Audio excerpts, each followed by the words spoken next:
السلام علیکم دوستو، welcome to my channel think wise P K. آج ہم بات کریں گے ایپل کے آئی فون کی اور اس کی مارکیٹ کی کہ آئی فون 17 کے لانچ کے بعد کیسے ایک دم سے راتوں رات ایپل کی شیئر مارکیٹ $120 بلین تک کریش کر گئی ہے۔ اتنا تو دوستو پاکستان پر قرضہ نہیں ہے جتنا راتوں رات اس کمپنی نے خسارہ کر لیا ہے۔ اس کی وجوہات کیا ہیں یہ جانیں گے، اور اصلیت کیا ہے اس کے پیچھے یہ بھی جانیں گے، تو بنے رہی گا ہماری ویڈیو کے اینڈ تک۔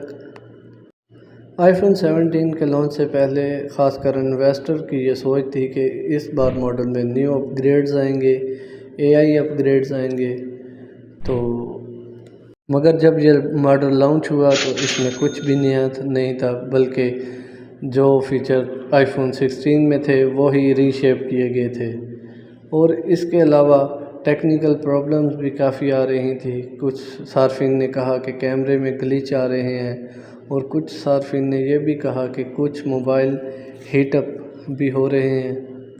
اس کے علاوہ دوستو بیٹری اس کے گلیچ کافی آ رہے تھے، بیٹری جلدی ڈاؤن ہو رہی تھی ان موبائلوں میں۔ اس کے علاوہ مین ریزن کہ آئی فون تقریباً 6-7 سال سے سیم ڈیزائن سیم ہر چیز کے ساتھ لوگوں کو ری سیل کر رہا ہے، اور کوئی بھی بڑی اپڈیٹ سافٹ ویئر یا ہارڈ ویئر میں نہیں دے رہا۔ ان کا جو AI ہے سری، اس میں بھی انہوں نے اب تک کوئی خاطر خواہ اضافہ نہیں کیا، جس کی وجہ سے یہ مارکیٹ شدید ڈاؤن گئی ہے ان کی جب سے یہ آئی فون 17 لانچ ہوا ہے۔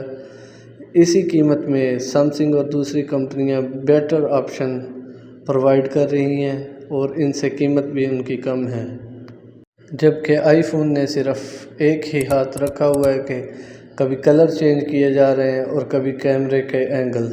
اس کے علاوہ کوئی بھی ڈیزائن میں بھی انہوں نے کوئی خاطر خواہ تبدیلی نہیں کی، جس وجہ سے ان کی مارکیٹ کافی حد تک کریش ہوتی نظر آ رہی ہے۔ اللہ حافظ، ٹیک کیئر۔